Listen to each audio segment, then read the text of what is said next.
tarde, alunos. Hoje a gente vai ver sobre o conteúdo feridas e curativos. Primeiramente, a gente vai ver sobre a definição, de feridas, que uma ferida é representada pela interrupção da continuidade de um tecido corpóreo, em maior ou menor extensão, causada por qualquer tipo de trauma físico, químico, mecânico, ou desencadeada por uma afecção clínica que aciona à frente da defesa orgânica para o contra-ataque, segundo ressaltou Cesaretti em 1998. E o histórico, que durante há séculos o tratamento de ferida variou com o objetivo de melhores resultados cicatriciais em menor tempo possível. Então, lá eles utilizavam o que naquele período? Na pré-história, eles utilizavam extrato de planta, água, neve, gelo, frutas, lamas, que era uma forma deles utilizar para curar o ferimento. Na Mesopotâmia, eles usavam feridas lavadas com água, o leite, curativos com mel, resina, utilizando lã de carneiro, folhas e cascas de árvore para a cobertura do curativo. Então, desde a antiguidade, se existia um método para fazer um curativo, Já os egípcios, eles utilizavam as feridas fechadas, que cicatrizavam mais rápido que as feridas abertas, que passavam para utilizar fitas para aproximação das margens. No avanço da química, permitia a utilização do cloro e do iodo, que foi já no século XVIII e XIX. E vamos falar um pouco sobre a pele, sobre a anatomia. A pele, gente, ele é o maior órgão do corpo, indispensável para a vida humana e é fundamental para o perfeito funcionamento fisiológico do organismo. Então, a gente sem a pele, o que seria nós sem a pele? Então, a pele ela é uma proteção do nosso corpo. E o indivíduo ele tem aproximadamente 2 metros quadrados de pele, com aproximadamente 2 milímetros de espessura. As funções da pele. Qual vai ser a função? Nós temos a função protetora, absorção, sensorial, produção de vitamina D, barreira, termorregulatória, imunológica, circulatória e estética. Tudo isso é a função da pele. A função protetora, a pele é como se fosse uma barreira entre órgãos, internos e ambientes externos. E a barreira física contra micro-organismos, traumas, raios ultravioletas, etc. Então, a pele é como se fosse uma barreira para não entrar micro-organismo no nosso organismo. E qual vai ser a função, A absorção, ela absorve lipídios, vitamina A, vitamina D, hormônios, esteroides, as substâncias lipossolúveis que são facilmente absorvidas, taxa de absorção compatível, aquelas para a substância do trato gastrointestinal ou subcutâneas. É de fundamental importância. A sensorial, que são as terminações nervosas sensoriais, frio, calor, dor e pressão. Densidade dos receptores varia conforme a localização corporal. Sensorial é o seguinte, gente. Você sabe quando você pega em algo que você vai sentir calor. Dor, no caso, você pega em algo quente, você vai sentir o quê? Calor. Você pega em algo gelado, você vai sentir frio. Ou você pega em um espinho, algo espinhoso, áspero. Por quê? Porque na nossa pele, principalmente nas regiões da mão, dos pés, a gente tem as terminações nervosas sensoriais, que ela leva essa resposta para os receptores do nosso cérebro, que vai estar levando essa informação, que são milímetros de segundo. É muito rápido que você sente dor, Você não consegue nem contar quando você sente dor, porque é muito rápido. Quando você pega em algo, o nosso organismo, nosso sistema de defesa, qual é? É de tirar daquele local. Então, a função de sensorial. E a produção de vitamina D, que para a gente produzir vitamina D, a gente precisa ter algumas horas no sol, Alguns minutinhos, horas não, minutos, Para poder essa vitamina, que é a produção exógena de vitamina D, para a síntese da vitamina que ocorre na epiderme. A produção começa logo após alguns minutos de exposição ao sol. Então, você fica com a exposição, a gente só sintetiza essa vitamina no nosso corpo se a gente ter essa exposição no sol.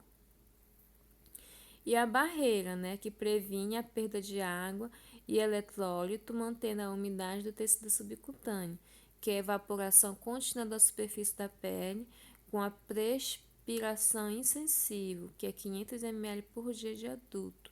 No caso, a nossa pele, ela previne a gente perder água. Se a gente não tivesse a pele, tudo que a gente comesse, bebesse, ia ocorrer o quê? O extravasamento. Então, a função de barreira. E também na função de barreira, nós temos a imersão em água, que é acúmulo de 3 a 4 vezes o seu peso. A barreira contra micro-organismos hospedeiros da pele, também. Que, no caso, tem algum micro-organismo, ele é impedido através da pele de entrar no nosso organismo, né? Mas mesmo assim, tem alguns muito pequenos que ainda conseguem entrar. E a função termorregulatória, que é a dissipação do calor produzido pelo metabolismo celular, que é a respiração que facilita a perda de calor do corpo, regulada por fatores neurológicos e a temperatura corporal e do ambiente. E a pele, né? Como vocês podem ver essa imagem, a estrutura da pele é composta por 3 camadas. A primeira, nós temos a epiderme, que é a que vocês possam estar vendo, né? Que a gente vê ao olho. A derme, como vocês podem ver na imagem, que ela não é superficial, ela já é interna. E o tecido adiposo subcutâneo. O tecido adiposo subcutâneo, gente, é o tecido gorduroso que nós temos. Então, ele é o tecido subcutâneo adiposo. E a epiderme. O que vem ser a epiderme? A camada mais externa da pele é constituída por 4 camadas, organizada em epitélios estratificados, espessura de 75 a 150 milímetros, podendo chegar a 400 a 600 na palma da mão e na ponta dos pés, porque é a região que a pele é mais fina e mais sensível também. Quais são os componentes da epiderme? Nós temos os ceratócitos, que constituem a barreira física, que é a impermeabilização da epiderme, os melanócitos, que são células da crista neural, que distribuem melanina para os ceratinócitos, e as células de Langerhans, que são os macrófagos resistentes, que é a apresentação de antígeno para a célula T, e células de Merkel, que são receptores sensitivos. Então, essas 4 ceratófilo, melanócito e células de Langerhans e células de Merkel, tudo isso faz parte da epiderme. E cada um tem uma função. E as considerações sobre a epiderme. Geralmente, as nossas células, elas duram em torno de 28 dias. Então, a nossa célula se renova. Em 20 e 28 dias, ocorre o quê? A renovação. E ocorre também invaginações da epiderme, da derme, que permite a regeneração do tecido em caso de queimadura.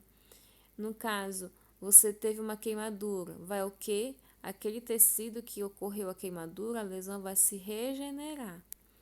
E a falta de ácidos graxos, que são componentes da epiderme, que é responsável pela pele seca, escamosa e por aumento da permeabilidade cutânea.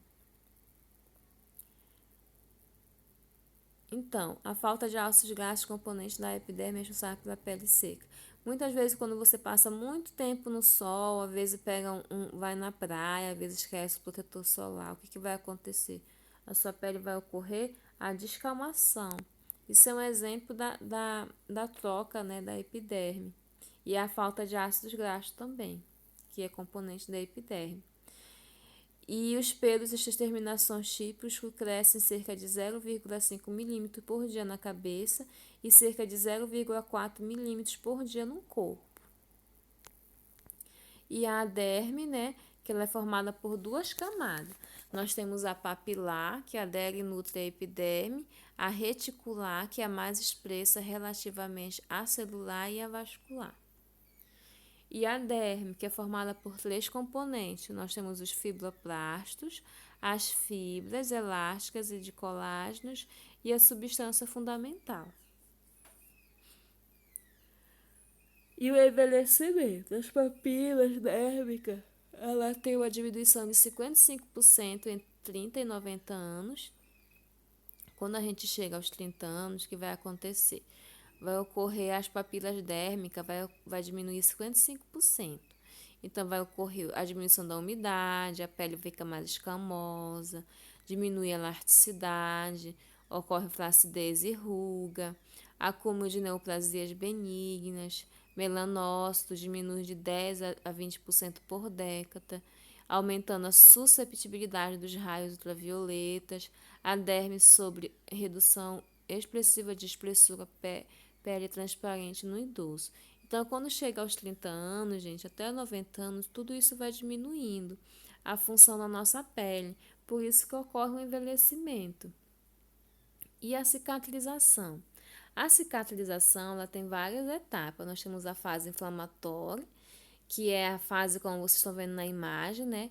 É um período que dura de 1 a 4 dias, com formação de coágulos sanguínea, ferida forma-se edemaciada e o resto do tecido danificado e coágulos de sangue são fagocitados.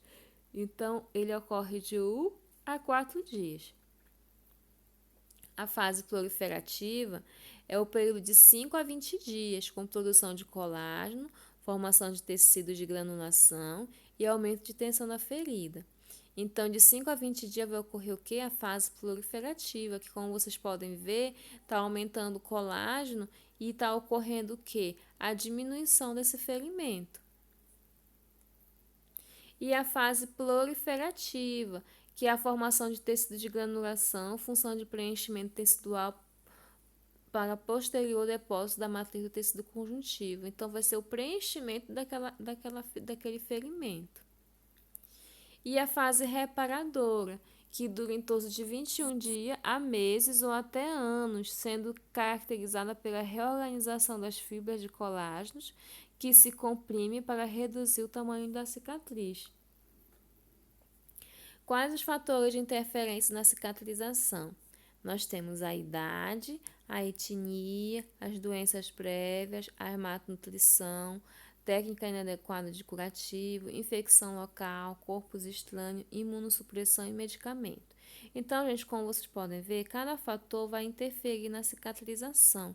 Depende muito da pessoa. Nós temos aqui os tipos de cicatrização. Nós temos cicatrização por primeira intenção, tá? Como vocês podem ver, foi um ferimento grande que ocorreu. Foi ocorrido uma sutura, né? Para aproximação do tecido, né? Então, por primeira intenção, ele vai cicatrizar normal. Segunda intenção que ocorre, gente.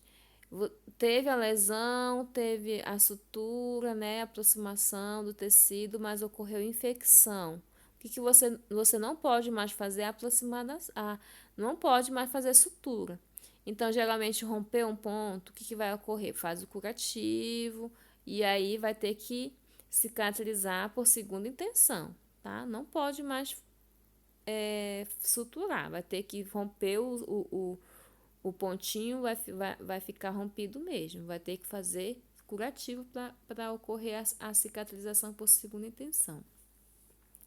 E por terceira intenção, é aquela cicatrização retardada, em feridas que não foram suturadas, muitas vezes não suturou, não teve dreno, não teve estomia, geralmente teve infecções, né? E o que foram suturadas tardiamente ou que sofreram reabertura por descenso ou para drenagem. Muitas vezes ocorre o quê? Uma sutura, muitas vezes ocorre infecção, muitas vezes tem que abrir aquele ferimento. E quando se abre, não pode mais fechar. Geralmente o médico pode colocar um dreno, uma ostomia, alguma coisa naquele local, né? Que muitas vezes ocorreu aquela infecção, mas não pode ser suturada. Então, porque muitas vezes já foi suturada e não cicatrizou nem de primeira nem de segunda, vai por terceira intenção. E vai ser uma cicatriz muito feia, né? ela não vai ficar bonitinha. E as feridas, né, nós temos aqui a classificação das lesões pelo comprometimento tecidual, que são feridas superficiais, né? Que o que são o comprometimento apenas na epiderme, né? Que é a classificação 1, que muitas vezes foi só muitas vezes um estiramento, uma fricção, muitas vezes um arranhãozinho, uma queimadura de primeiro grau, uma cicatrização, regeneração de células epiteliais, característica não há cicatriz e preservação de estrutura de acessórios. Então, muitas vezes só foi um arranhãozinho, muitas vezes nem cicatriz fica, ou queimadura de primeiro grau. A parcial, que é a de segundo grau, geralmente é estiramento, fricção, queimadura de primeiro grau, e a cicatrização é semelhante à superficial, mas formação de crosta. Muitas vezes teve um arranhãozinho, mas teve uma crostazinha, né? Que é aquele cascãozinho da ferida. Então, é ferida parcial de segundo grau. E a de terceiro, como vocês podem ver, o comprometimento da epiderme, derme, tecido subcutâneo, que caracteriza a presença de úlcera profunda, comprometimento total da pele, porém não atinge a face muscular, não chega a comprometer o músculo. E a quarta já compromete todos os tecidos, né? A epiderme, a derme, tecido subcutâneo, músculo e estruturas ósseas. E a classificação das lesões quanto ao agente causador. Pode ser incisa ou cortante, muitas vezes se cortou com a faca, né?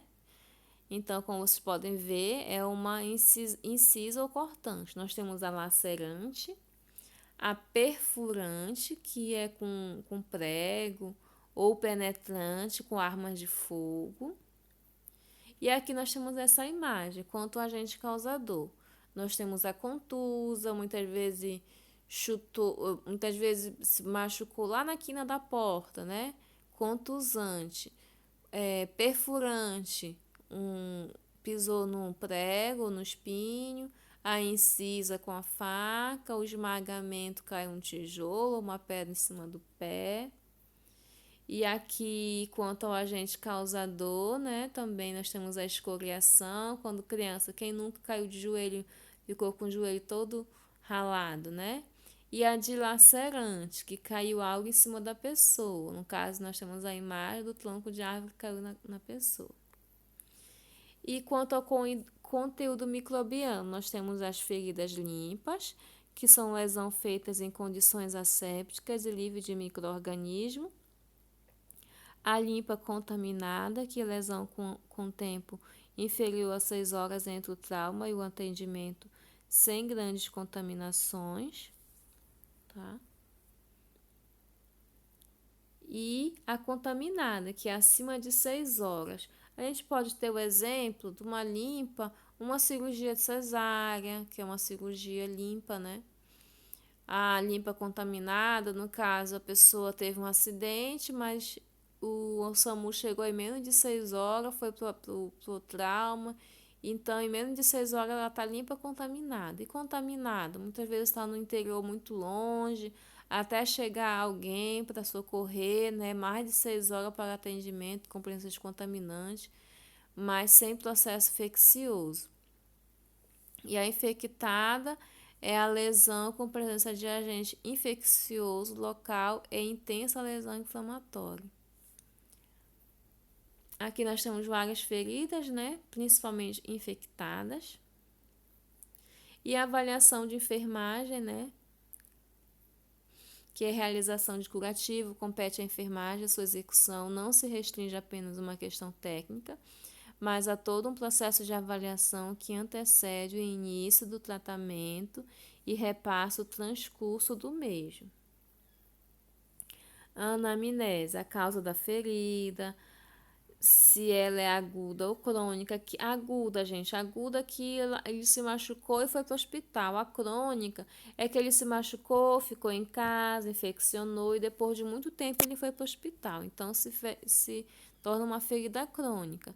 E a idade, né, que é importante. Em crianças e jovens tem uma cicatrização muito mais rápida, né? E a etnia também depende muito, muitas vezes a etnia tem que ver a alimentação, a profissão, as doenças pregressas. Que são doenças pregressas? São doenças antes do ferimento, se é diabético, se é hipertenso e as doenças atuais. E o estado nutricional também. O exame físico são aspectos gerais, forma, localização, coloração da pele, se tem odor, ferimento, a temperatura, se tem secreção.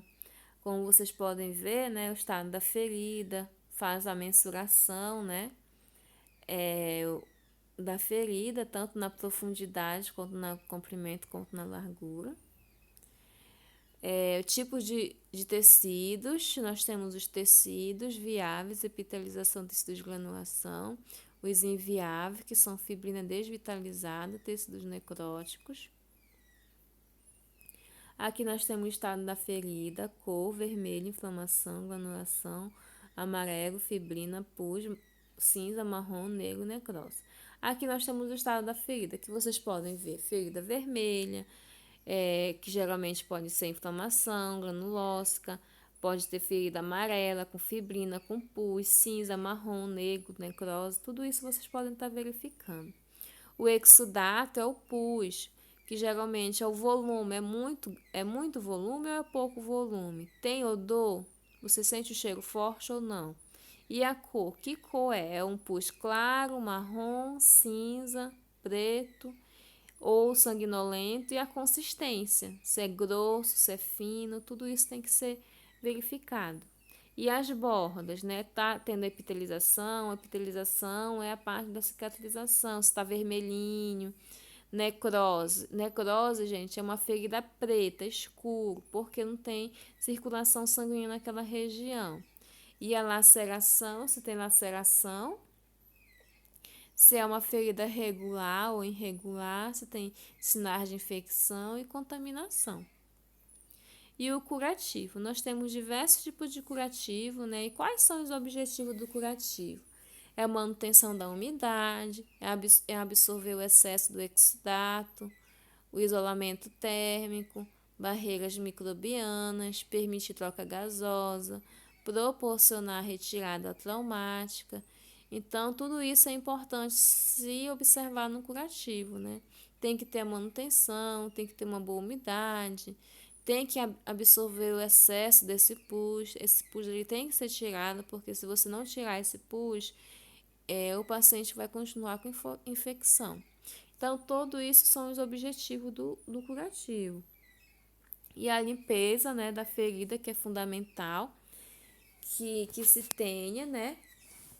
Uma limpeza, tem que ocorrer o que? A remoção do tecido necrótico, da matéria estranha, do excesso de exudato, dos resíduos de agentes tópicos e dos agentes micro-organismos existentes nas lesões, com o objetivo de promoção e preservação do tecido de granulação. Então, né, é muito importante que ocorra essa limpeza, porque quando se ocorre a limpeza da ferida da forma correta, vai se retirar todo a remoção do tecido necrótico, toda a remoção do tecido morto.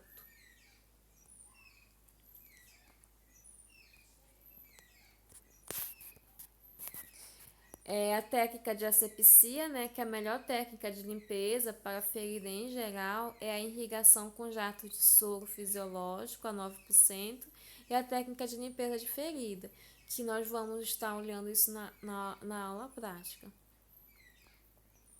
Aqui, como vocês podem ver, né, uma lavagem de uma ferida com soro fisiológico.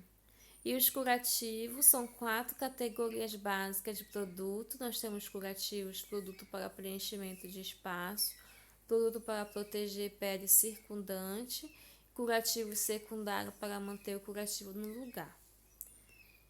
E os curativos. O que a gente precisa para fazer um curativo? A gente precisa de gaze, compressas de gaze não aderentes, compressas de gases e rolos de atadura, que é indicado para curativo úmido seco, que é para feridas fechadas por primeira intenção, feridas infeccionadas e feridas com muita secreção ou sangramento. Curativos oclusivos, que nós temos aqui o hidrogel, alginato ou hidrofibras, que fornecem um ambiente propício ao debridamento autolítico, serve como suavizante ao tecido indicado para queimaduras também. Curativo filme semipermeável oclusivo, que permite a evaporação, mas incapaz de absorver secreção, pode lesar a pele circundante, e as indicações são de feridas superficiais ou de espessura parcial com secreção mínima. Então, esses curativos de filme semipermeável, como vocês podem ver na imagem, ele vai dar uma proteção para esse ferimento, né? E também ele remove um pouco do exudato também. Como vocês podem ver, né? Então, como se faz esse curativo? Você limpa, lava bem e coloca esse filme por cima.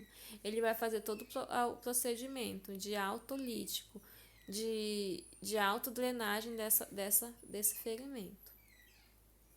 Os hidrocolóidicos, que são vários. Nós temos a indicação mais oclusivos dos curativos, que absorve quantidade moderada de secreção apenas para ferida sem infecção, permite debridamento autolítico, também pode ser utilizado para preenchimento de feridas. Aqui nós temos uma escara, que é uma ferida de pressão, né?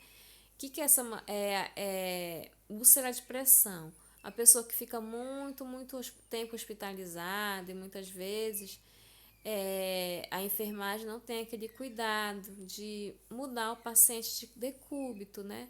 Se você não muda a pessoa de posição, o que vai ocorrer? Com o tempo vai ocorrer uma úlcera nessa região. E quando ocorre essa úlcera nessa região, o que vai ocorrer? Vai ocorrer uma escara muito grande, uma ferida que demora muito tempo cicatrizar. E esse filme, ele é para isso. Você coloca um adesivo bem grande, você faz o curativo, limpa e coloca em cima. Ele vai fazer todo o procedimento da cicatrização, para ajudar na cicatrização. Nós temos a sulfadiazina de prata, que ele é muito utilizado em queimadura, que é tipo de antibiótico em forma de pomada, que a indicação queimaduras pode ser aplicada com ou sem gase, trocada a cada 24 horas e é contraindicada em gestantes e bebês prematuros com menos de 2 meses. Nós temos os curativos secundários, que são através de ataduras grossas, imobilização de parte do corpo leves, manutenção ou estímulo ou movimento de parte do corpo, que deve ser enrolado a partir da parte inferior, ancoragem, quando em pés e mãos. Muitas vezes o paciente caiu, machucou, lesionou muito um braço e tem que usar o que? Uma atadura para mobilizar aquele membro. Aqui nós temos as fases da cicatrização. Nós temos da primeira semana, depois de 4 semanas, depois de 7 semanas, na primeira semana e na 9ª semana. Como que é? Como vocês podem ver, na primeira semana, o curativo ele é bem epitelizado, né? O curativo não, a ferida é bem epitelizada. Ela é vermelhinha, né? O correto é ser vermelhinha. Se ela está escura, com coágulo, já não é normal. Então, é sinal de infecção. E marrom também. E as orientações, né? É muito importante que o paciente ele tenha uma boa alimentação. A nutrição é de fundamental importância. A necessidade de ingesta de vitaminas e minerais, vitamina A, que é o retinol, que regula o desenvolvimento epitélio, que atua na imunidade, a vitamina B6, que é a piridoxina, que é falta, pode deixar a pele escamosa, a vitamina C, que é essencial para o desenvolvimento do colágeno, e a vitamina E, que é propriedade antioxidante, que é alimentos ricos em vitaminas e sais minerais. E obrigada, tá, gente? Essa esse assunto vai ter aula prática, mas como eu falei, as aulas práticas só vão retornar depois do retorno das aulas. Mesmo que você já esteja em outro semestre, e outra, mas a gente vai ter que adequar essas aulas no semestre que vocês vão ter, tá bom? Tudo de bom para vocês. Qualquer coisa, qualquer dúvida, é só perguntar.